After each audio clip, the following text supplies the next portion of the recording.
Isang araw, si Jesus ay dumaan sa lungsod ng Samaria at nagpahinga sa tabi ng isang balon.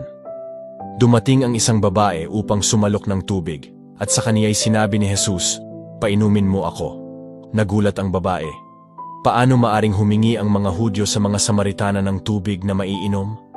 Sa kanilang pag-uusap, inihayag ni Jesus na ang babae ay nagkaroon ng 5 asawa at ang babae ay namangha. Napagtanto niyang si Jesus ay isang propeta.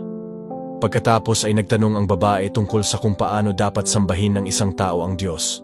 Sinabi ni Jesus na sasambahin ng mga tunay na mananamba ang Ama sa Espiritu at katotohanan, sapagkat hinahanap ng Ama ang mga gayon na maging mananamba sa Kanya.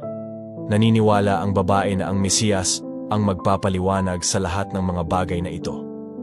Kaya iniwan niya ang kanyang banga ng tubig at bumalik sa bayan upang magpatotoo tungkol kay Jesus. At maraming tao ang naniwala sa Panginoon pagkatapos marinig ang kanyang mga salita. Sa mga huling araw, kakatok ang Panginoon sa ating pintuan. Ang mga makakakilala sa kanyang tinig ay sasalubungin ang kanyang pagbabalik. Handa ka bang maging katulad ng babaeng Samaritana na nakikinig sa tinig ng Diyos?